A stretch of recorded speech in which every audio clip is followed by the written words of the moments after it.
Hey guys, welcome back to Wrestle News 365. Hope everyone is doing very well. As always, there is a ton of news stories to get into today. So let's talk about WWE and let's talk about, do we have to? Yes, we do.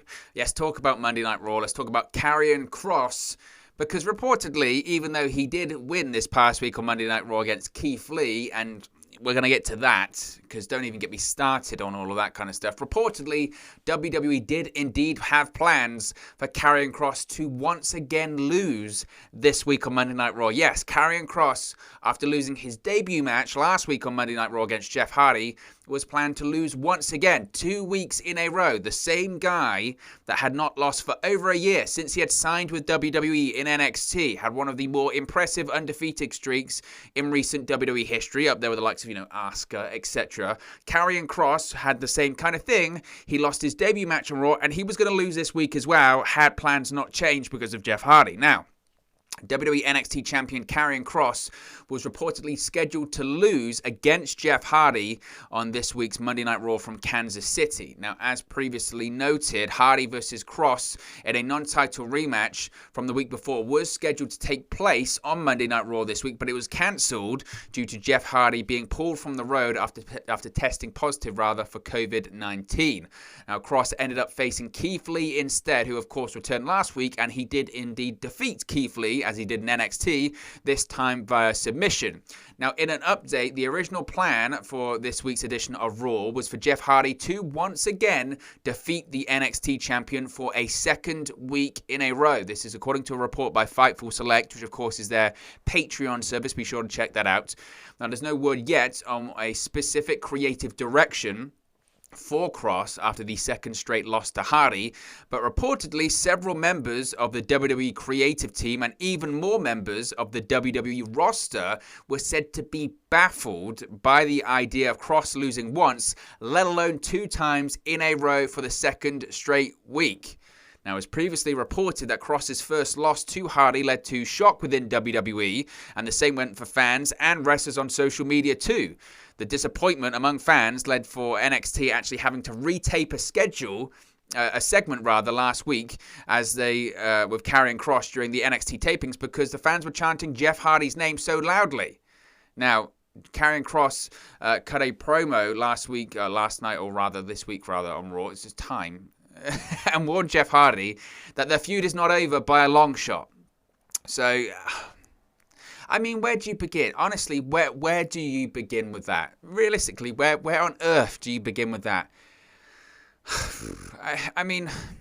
Honestly, there is so much to get into that I'm kind of speechless. First of all, and again, it's kind of the reason why I'm a bit speechless about it is because we covered this last week, and at this point, when you see this news, you just kind of laugh. Like sometimes when things are going so badly that you just laugh and you go, of course. Of course they would do that. That's what it's kind of like with Karrion Kross right now. And don't get me wrong, I get it. I get some people look at Karrion Kross and they say, I don't see what people are seeing here and it's ridiculous and all this kind of stuff. You don't have to be a Karrion Kross fan to realize this is just really bad booking.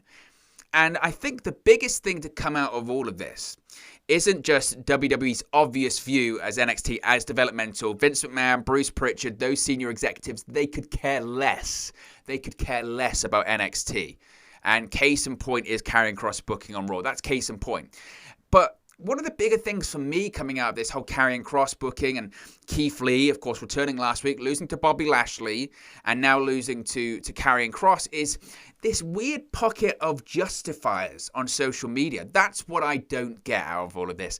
There is a pocket of people, and I don't want to say minority, majority. I think they're in the minority, it must be said, but there is a pocket of people on social media that I'm going to call the justifiers, that they look at this booking on Raw, and I think deep down they know.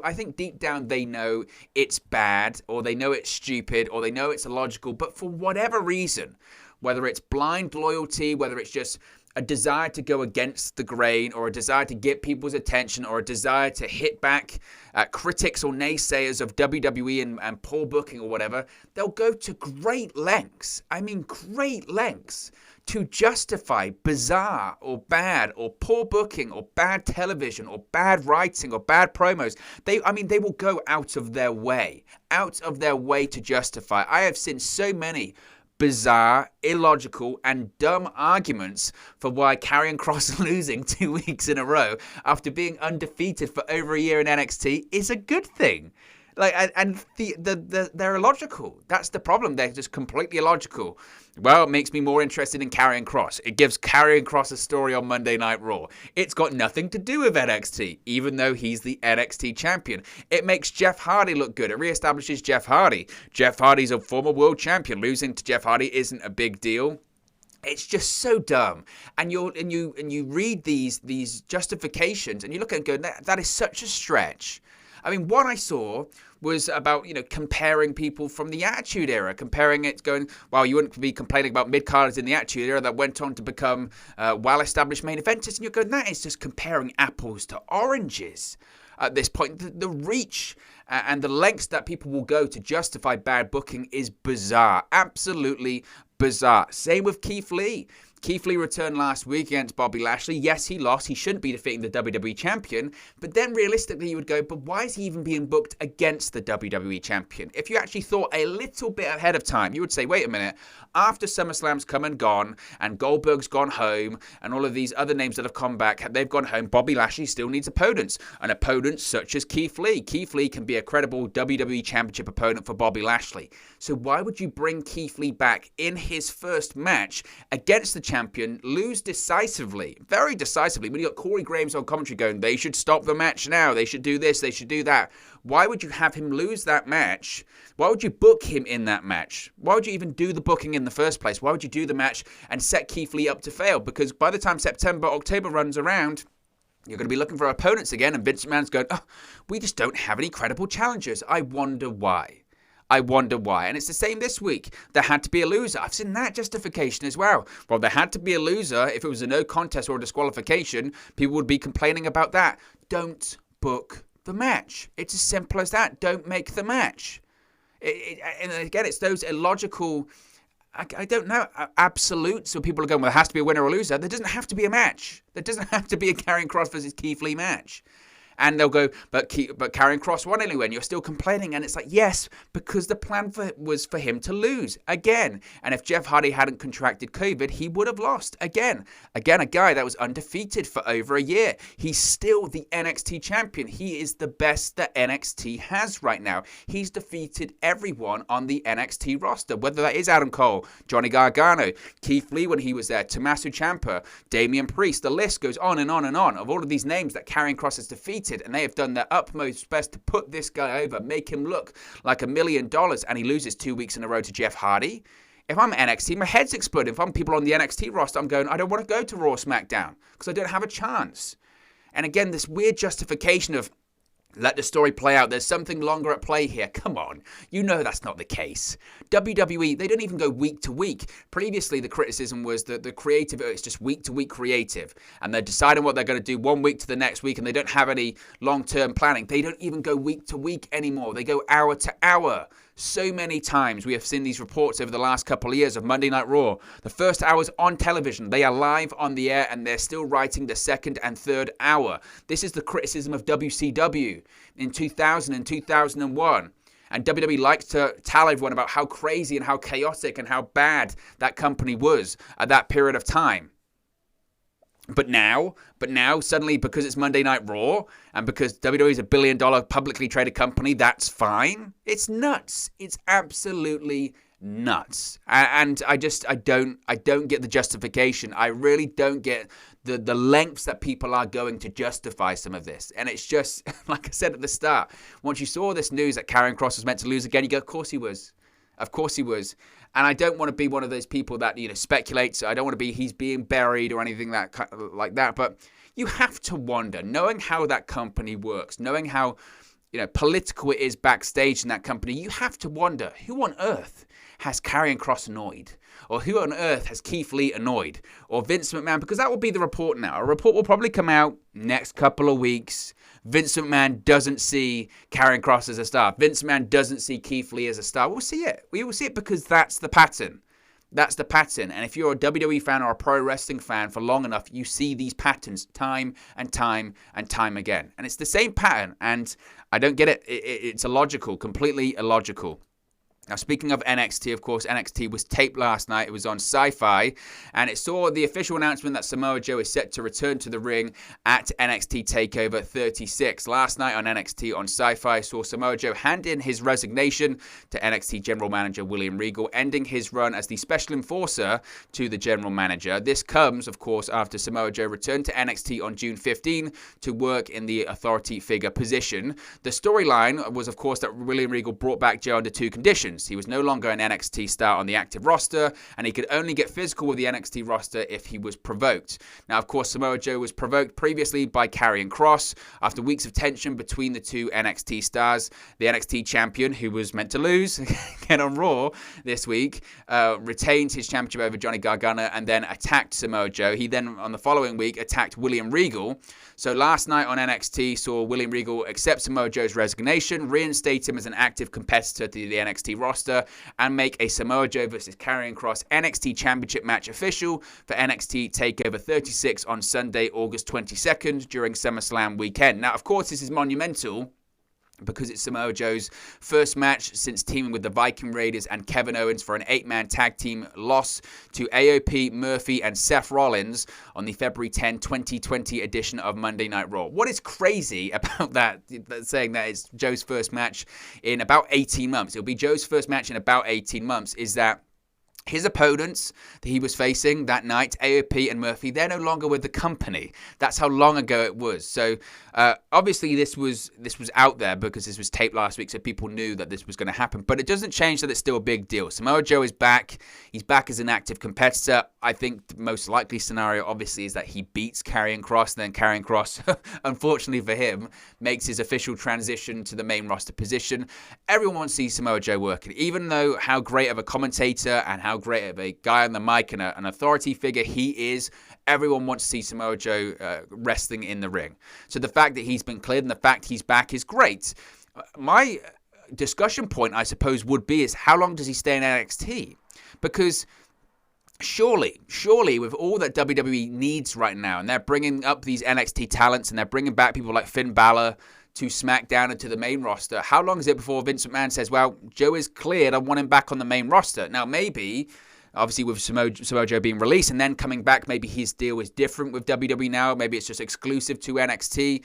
Maybe his body, and because of his past injuries, his concussions, etc., maybe it just can't keep up with the touring schedule that WWE has right now. I don't know. But I think that's probably stuff to discuss at a later date. The most important thing right now is that Samoa Joe is back. He's back doing what he does best. And I think he's going to be the first ever 3-time NXT champion because I think he defeats Karrion Kross. Unfortunately for Karrion Kross. Now, last night's NXT was especially noteworthy as well, not just having Samoa Joe return to the ring, but finally Dakota Kai turned on Raquel Gonzalez, the NXT Women's Champion. Last night on NXT, saw Gonzalez come to the ring for a promo about how dominant she has been in NXT. She and Kai talked about how long as Kai has her back, nobody in NXT can take the Women's Championship from her. Kai had major plays for Gonzalez before Gonzalez turned and posed with the championship in the corner, taunting the crowd. Dakota Kai then attacked and laid Gonzalez out from behind with a running kick into the corner. Kai then raised the NXT Women's Championship in the air, taunted Gonzalez with it, and then draped it over her and posed in the ring to end the segment. Now, it's been officially confirmed that Kai versus Gonzalez for the championship will take place again at TakeOver 36 during SummerSlam weekend. I thought the segment was well done. Again, when it comes to Dakota Kai versus Raquel Gonzalez, it was, even from the start, from the beginning, that Raquel Gonzalez won the NXT Women's Championship at TakeOver Stand and Deliver back in April. Kai was always going to turn on Gonzalez. I think the only thing that people were maybe struggling to figure out was who was going to be the babyface, who was going to be the heel in that situation. But it's become very, very clear very quickly that the heel was always going to be Dakota Kai and Gonzalez was going to be the babyface. I don't know how that's going to play out. I think that probably realistically, and it depends with that Capital Wrestling Center crowd, I think is slightly skewed, but it depends because, let's be honest here, I think if you had a crowd inside of, say, an arena, in like the Barclays Center or whatever, I think realistically they would probably boo Gonzalez and cheer Kai. So it's interesting that they've gone with that dynamic, but obviously they want to make Raquel Gonzalez a big deal. They want to make her this big dominating female superstar. So it was inevitable that Kai was going to turn on her. They've been subtly teasing this for weeks and weeks and weeks. Every time Raquel Gonzalez has done a promo, Kai's been doing these sly looks or these side-eye looks, implying that eventually she is going to turn, and Gonzalez, being the women's champion, has been eating her alive. So, and realistically, who else was Gonzalez going to face at TakeOver? There's nobody else. I mean, there really isn't anyone else for Gonzalez to defeat. So the interesting thing will be, because I think Gonzalez wins at TakeOver, I think she retains the championship, then who does she face after that? Probably she'll have a rematch at an upcoming TakeOver. I don't know. I think that's very interesting. We know Mandy Rose is back. Maybe Mandy Rose gets involved for the Women's Championship sometime down the line as well. But I thought, as I mentioned, the segment was well done. They've been building to this for a long time. So it'll be interesting to see what happens going forward and as we get closer to TakeOver. Now, I mentioned that last night's NXT was newsworthy because it also saw the return of Ridge Holland. Now, once again, this was revealed with the spoilers that came out last week. But last night on NXT saw Pete Dunne and Oney Lorcan defeat Tommaso Ciampa and Timothy Thatcher in a tag team match. The finish came after Ridge Holland appeared on the other side of the barrier, dropping Thatcher, allowing Lorcan to break free and rush into the ring where Dunne was competing with Ciampa. This led to Dunne hitting the bitter end on Ciampa for the victory. Now, after the match, Holland was all smiles as he once again joined forces with Dunne and Lorcan in the ring, and they attacked both Thatcher and Ciampa after the match.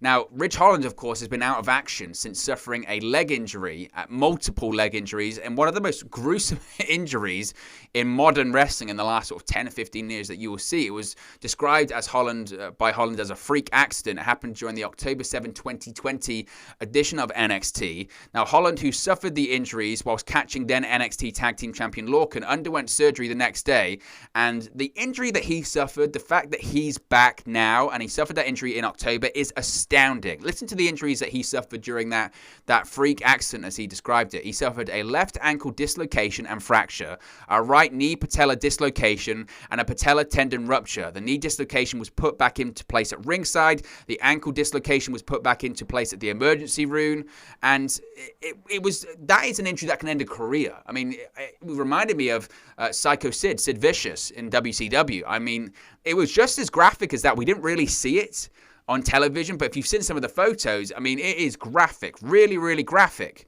Now, it was reported only a few months ago that Holland had been doing inpatient rehab on both of his legs the following week after he suffered the surgery, which is insane.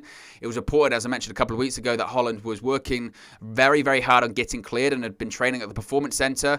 It's crazy, absolutely crazy that he is back already. We're talking what?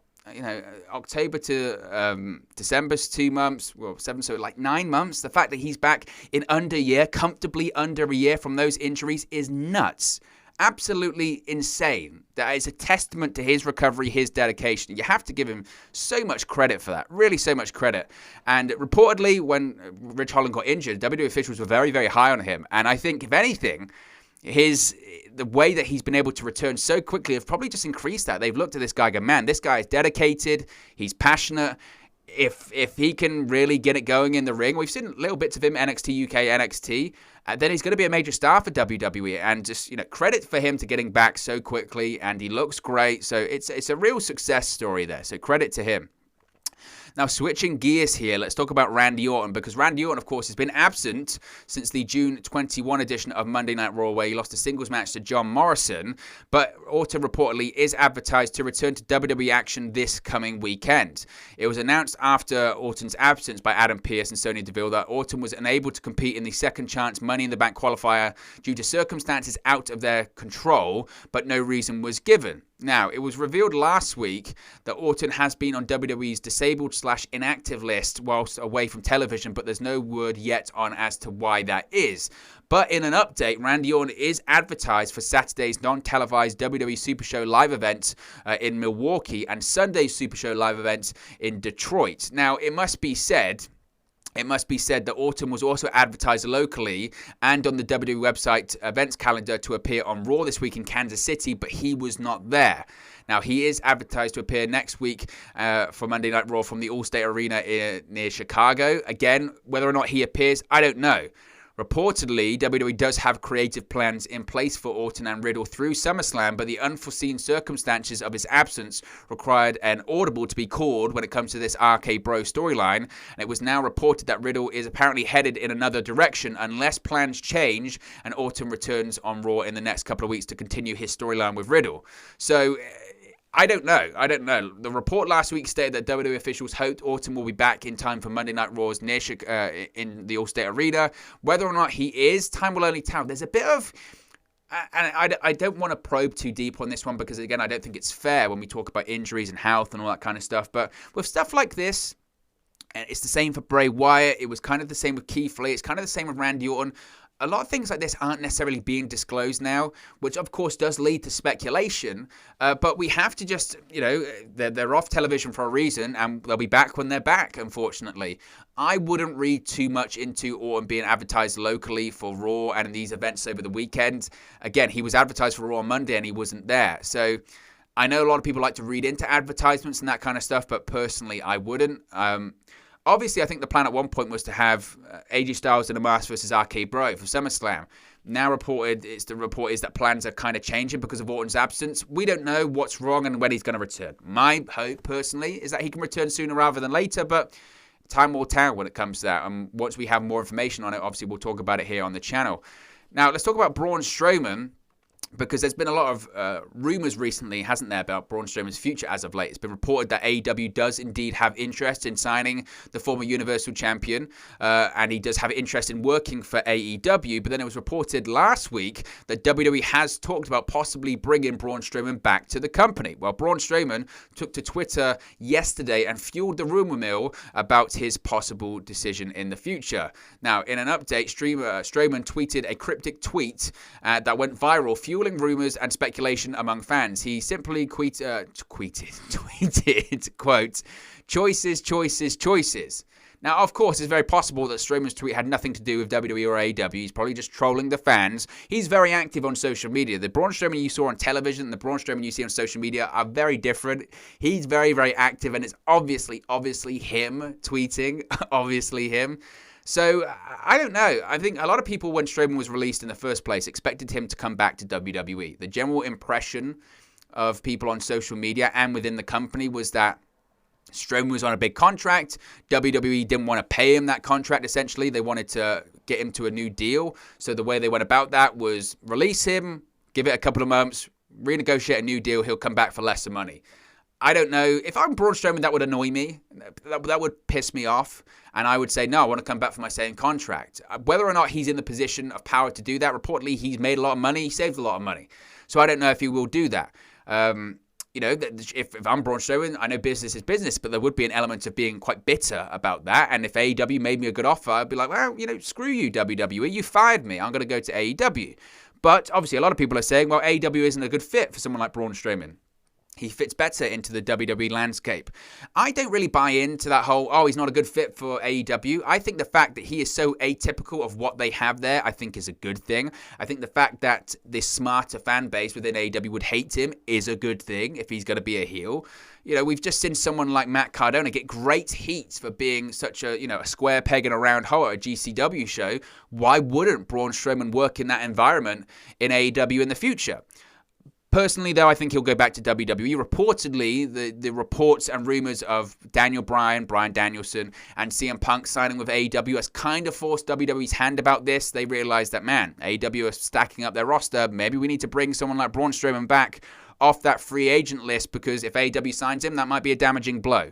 Now, Strowman was released, as I mentioned, on June 2nd by WWE. He's reportedly under a 90-day non-compete clause. That will make him a free agent on Tuesday, August 31st. Time will tell what Braun Strowman does. But he does have choices. His tweet isn't a lie. He does have choices, but I don't know if it has anything to do with AEW or WWE. Let's talk about the Raw ratings here. Now, the Raw ratings were down this week after last week's return to their own edition of Raw. Monday's live edition of Raw drew an average of 1.814 million viewers on the USA Network. This is according to Brandon Thurston of WrestleNomics. This is down 5.7% from last week's 1.923 million viewers. Raw drew a 0.49 rating in the key 18 to 49 demographic this week. This is down 14% from last week's 0.57 in the key demographic. Now, Monday's Raw drew the second best audience since May, despite the tough competition from the Olympics in Tokyo. Raw went up against Olympics coverage on NBC, which averaged more than 13 million viewers from 8 p.m. to 11 p.m. Eastern. So I think, obviously, they'll probably be relatively happy with that. Monday's Raw viewership was up 12.3% from the same week in 2020, while the 18 to 49 demographic was up just 2%, essentially flat from the same week in 2022. Again, I've mentioned this time and time before. I don't want to chew my food twice here, realistically. Too much about it, but I think the fact that Raw, WWE would be celebrating a 1.814 says a lot about the position they're in for Monday Night Raw. But in reality, looking at it in context with the Olympics coverage, they'll probably be happy with that. But again, I say this all the time. Raw, this time last week, was 7 years ago since Triple H did the whole "me and my friend Mark will stop watching," and they have, and that show was watched by over 4 million viewers. Fast forward 7 years later, we're talking about under 2 million comfortably, and WWE being very happy with that. I think it says a lot. I think it says quite a lot about WWE's position right now, especially with Monday Night Raw. Finally, we have an update when it comes to the Queen of the Ring and WWE draft dates. Now, WWE's first ever Queen of the Ring tournament is reportedly scheduled to air over Raw and SmackDown in October. Now, it was exclusively reported by Wrestling Inc. last week that WWE has plans for the all-women's tournament to be held later this year. It was reported by Andrew Zarian of the Mat Men podcast that the Queen of the Ring tournament is currently scheduled to begin on the October 8th edition of SmackDown and then continue on the October 11th edition of Monday Night Raw. These dates mean the tournament would begin right after the WWE draft, which is reportedly scheduled for the October 1st SmackDown and the October 4 Raw, or the October 4 Raw and the October 8 SmackDown. The October 4 Raw will also be scheduled to be the Raw Season 30 premiere.